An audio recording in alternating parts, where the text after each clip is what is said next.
안녕하세요. 시카고 팡스의 시간입니다.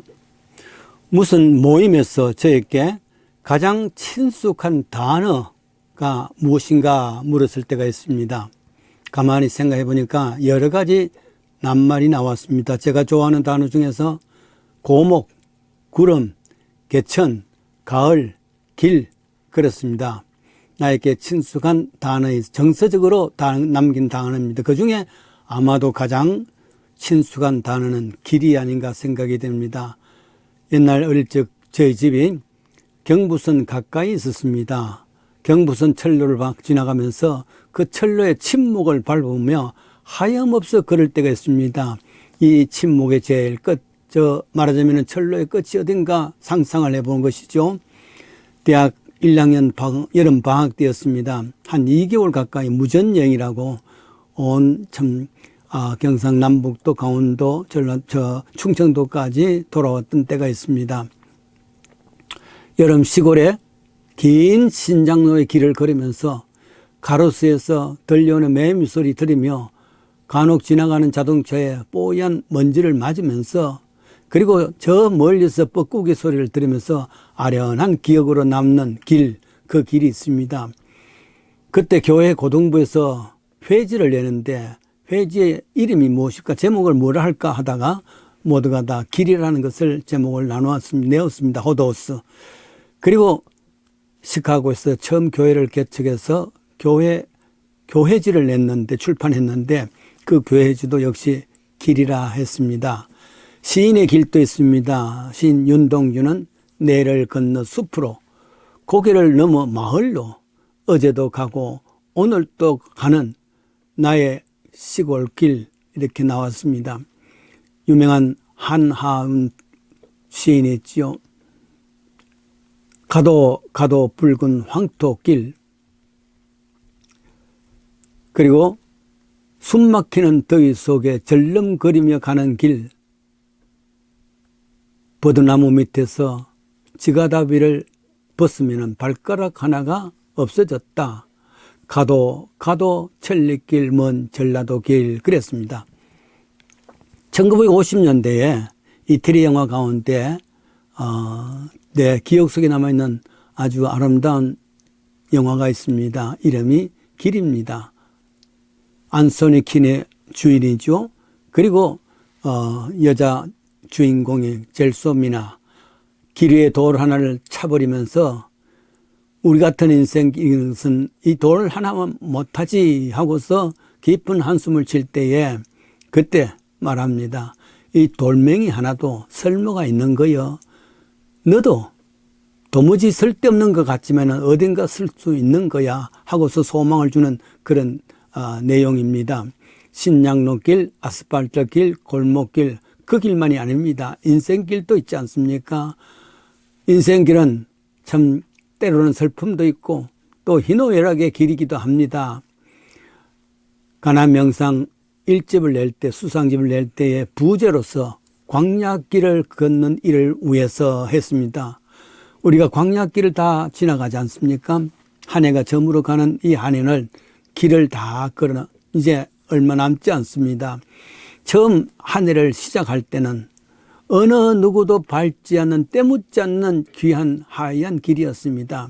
이제 한 해 끝에서 되돌아보면은 삐뚤삐뚤한 길, 그리고 또 많은 때가 묻은 길, 그런 너무 삶이 팍팍한 길, 이런 길인 것을 되돌아보면서 한숨을 짓게 할 수밖에 없습니다. 그렇습니다. 그래도 한 해를 되돌아볼 수 있게 인간은 만물의 영장 아니겠습니까? 한 해를 되돌아보면서 세월을 참 세상에 새해를 가질 수 있는 미래를 생각하면서 이 한 해를 마지막 보냅니다. 그리고 특별히 올해는 코로나 바이러스로 인해서 인생 참 길이, 일상의 길이 안 되고 참 특별한 길이 되어졌습니다. 화이트헤드라는 영국의 유명한 수학자, 철학자가 있습니다. 유명한 버트란드 러셀의 스승입니다.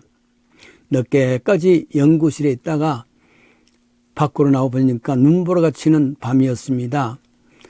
마차를 타고 가는데 바퀴가 눈에 빠졌으니 더 이상 갈 수가 없습니다. 그래서 내렸습니다. 이때 어디선가 찬송 소리가 들려옵니다. 보니 눈구덩이 있는데 눈구덩이 안에서 소리나는 찬송입니다. 그냥 두었다면은 죽을 수밖에 없는 그런 상황이죠. 가서 자세히 보니까 한 노파가 눈구덩이에서 나올 수가 없어서 거기서 그냥 죽을 수밖에 없습니다. 살려달라 해야 되는데 거기서 찬송을 부르고 있지 않습니까?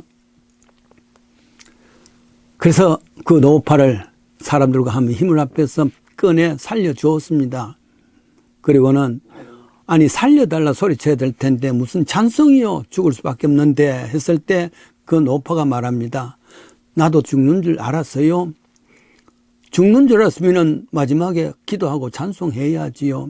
하나님께 가까이 갔으니까요. 그런데 신사 양반 교회 다녀요. 아니면은 지옥 가요. 그렇게 말합니다. 이 노파의 고백에서 이 철학자는 마치 큰 충격을 받았습니다. 사실 화이트헤드의 아버지는 성공의 목사였습니다. 그러나 수학과 철학을 공부하다 보니까 모든 것이 다 질문밖에 없습니다. 그래서 신앙을 멀리 떠났습니다.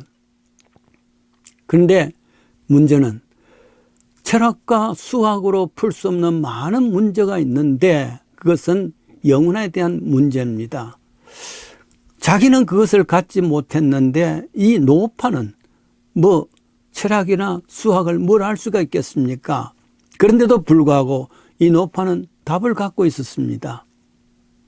막 죽는 상황 속에서도 하나님을 부를 수 있는 이 믿음, 이건 어디에 나왔을까 생각을 해보았습니다. 몇 주 후에 동네에 가까이 있는 교회를 찾았습니다. 교회 목사님이 얼마나 반가워하는지. 왜냐하면 화이트헤드는 벌써 유명한 사람이 되었으니까 우리 교회에 이런 유명한 분이 오셨다, 자랑스럽지요.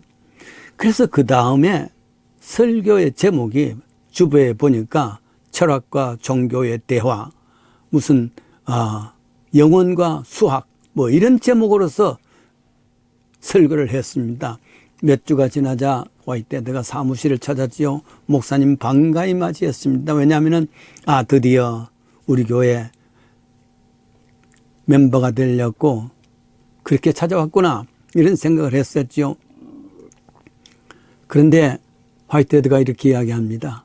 목사님, 철학이라든지 수학이라든지 영혼이라든지 이런 종교라든지 이런 것에 대해서는 아무래도 제가 목사님보다 더 앞서 연구해 왔지 않습니까? 그런 것이 아니라, 그것을 듣기 위해서 아니라 저 눈보라 속에서 죽어가는 노파가 찬송을 부르며 기도하며 찾는 그 하나님, 그런 하나님 만나기 위해서 왔습니다. 그런 유명한 이야기가 있습니다. 그렇습니다. 많이 배웠고 모든 것을 알고 있는 것 같은 이 철학자에게는 아직도 질문밖에 없습니다. 그러나 그런 철학이라든지 수학에 그런 것은 가까이 가지도 못했던 한 노파라 할지라도 확신을 가지고 찬송하며 천국을 찾는 그 믿음을 더 중요하게 본 것이죠. 그래요. 길을 걸으면 많은 사람들을 만나고 많은 사건을 만납니다. 만나는 가운데 중도 만나고 또 속도 만나지요. 그게 인간길입니다. 때로는 눈보라를 만나고 때로는 꽃핀 꽃길을 걷기도 합니다. 그런 가운데서 살아가는 것이 우리 인생길이고, 또 지금은 이제 한 해를 거의 다 보낸 시월입니다. 그 가도 천리길을 우리가 찾아왔는데 이 길 속에서 꼭 잊지 말아야 될 것이 있습니다. 그것은 마태복음 28장인 대로 내가 세상 끝날까지 너희와 함께 하리라 하는 약속의 말씀입니다. 이 말씀 붙잡고 천국까지 갈 수가 있습니다. 아마도 저 노파는, 이름 없는 노파는 가진 것은 없고 배운 것은 없다 할지라도 한 가지 분명한 것이 있습니다. 내가 세상 끝날까지 너와 함께 할 것이다 하는 약속의 말씀을 이 길 위에서 분명히 잡았단 말이죠. 올 한 해 마지막을 보내면서 다시 한번 내가 세상 끝날까지 너와 함께 하겠다는 약속의 말씀을 붙잡고 우리 같이 천국까지 걸어가는 믿음의 사람 되기를 원합니다.